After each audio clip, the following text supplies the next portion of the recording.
I'll be discussing the case of Tan Andal versus Andal. This is about nullity of marriage under Article 36 of the Family Code. It was promulgated on May 11, 2021. Ito po yung facts of case nung kaso na to. Si Mario Andal at si Rosana Tan ay kinasal noong December 16, 1995 sa Makati City. Okay? Nagkaroon sila ng isang anak na pinangalanan nilang si Maria Samantha. Tumira sila sa isang duplex property in Parañaque City. Yung property na yon, yung lupa na kinatatayuan ng bahay ay dinonate sa kanya ng kanyang tita. After 4 years ng kanilang marriage ay nagkahiwalay sila dahil si Mario ay immature, irresponsible, irritable, at psychologically imbalanced. So, paiba-iba siya ng ugali. At during trial, napatunayan at admitted fact na si Mario ay gumagamit ng illegal na droga. Okay? During their cohabitation, okay, maraming instances na may symptoms of paranoia si Mario at tingin niya ay merong gustong umatake lagi sa kanya. Okay? Noong sila ay nakatira sa Parañaque duplex property, okay?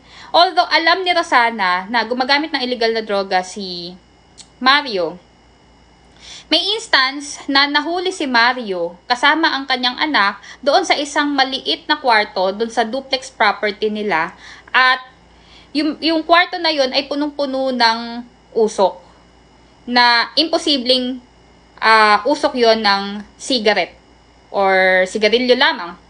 Okay? Kaya nung time na yon, after nun, pinakiusapan ni Rosana si Mario na kung pwede ay magpa-rehabilitate siya sa isang rehabilitation center. Hindi pumayag si Mario at gumawa siya ng komosyon, nagwala siya. Okay? But eventually, ipinasok na rin sa rehabilitation si Mario at na-complete niya yung kanyang rehabilitation program at lumabas siya noong December 24, 2000. At simula nun ay nagkahiwalay na si Mario at Rosana.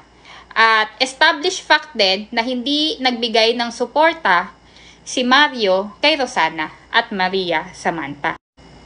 Dahil doon, inallege ni Rosana na si Mario ay psychologically incapacitated to comply with his essential marital obligations. Okay? At para mapatunayan yung psychological incapacity ni Mario, pinresenta ni Rosana yung kanyang expert witness na si Dr. Garcia, isang physician psychiatrist. Ang ruling dito ng RTC in its May 9, 2007 decision, ang sabi ng RTC dito ay Rosana was able to discharge the burden of proving Mario's psychological incapacity. Kaya, yung marriage ni Mario at Rosana ay null and void, sabi ng trial court. Tapos, yung custody ni Maria Rosana ay inaward ni Maria Samantha ay inaward kay Rosana, with Mario having visitation rights. On the other hand, the Parañaque duplex property was declared by the trial court as the sole, as Rosana as its sole and absolute owner, including the parcel of land on which it was built. Ngayon, hindi pumayag si Mario. Inappeal niya yung decision. Okay? Noong inappeal sa Court of Appeals yung decision, ni-reverse and set aside ng Court of Appeals yung decision ng trial court. At sinabi ng Court of Appeals na yung marriage between Mario and Rosana was valid and subsisting. Kasi daw, yung psychiatric evaluation ni Dr. Garcia ay unscientific and unreliable. Dahil hindi naman daw na-interview ni Dr. Garcia si Mario. Okay? Kaya, dahil doon sa ruling ng Court of Appeals na yon, inappeal nila Rosana yung decision. Ngayon, ang issue na sa Supreme Court to be resolved by the Supreme Court is whether or not the marriage between Mario and Rosana is void due to psychological incapacity under Article 36 of the Family Code. Ang sabi ng Supreme Court dito, napakaganda ng ruling dito ng Supreme Court dahil ito ay naging innovation para maging lenient ang mga korte sa pag-grant ng mga annulment cases. The marriage is null and void. The Supreme Court finds Mario to be psychologically incapacitated to comply with his essential marital obligations. Mali ang Court of Appeals nung hindi niya binigyan ng bigat yung expert testimony ni Dr. Garcia just because Mario did not appear for psychiatric evaluation. Okay? Ang sabi pa ng Supreme Court, personal examination of the alleged psychological incapacitated spouse is not required for a declaration of nullity of marriage due to psychological incapacity, as long as the totality of evidence, as in this case, sufficiently proves the psychological incapacity of one or both of the spouses. A decree of nullity of marriage may be issued. Kasi dito, aside from the testimony of Rosana, Dr. Garcia, nagpresenta din si Rosana ng iba pang testimonial evidence ng mga kaanak niya na nakita yung pag-uugali ni Mario. Okay?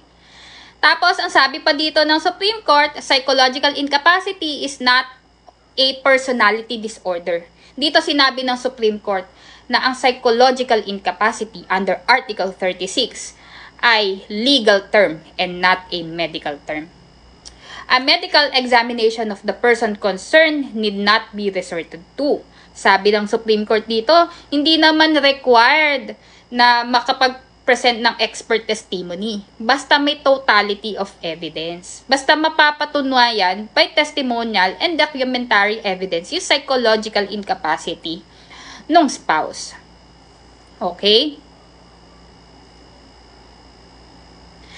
The High Court summarized that psychological incapacity consists of clear acts of dysfunctionality that show a lack of understanding and concomitant compliance with one's essential marital obligations due to psychic causes. So, yun. Psychological incapacity under Article 36 of the Family Code is not a medical illness that has to be medically or clinically identified. Hence, expert opinion is not required. Okay, and that is the case of Tan Andal versus Andal. May 11, 2021.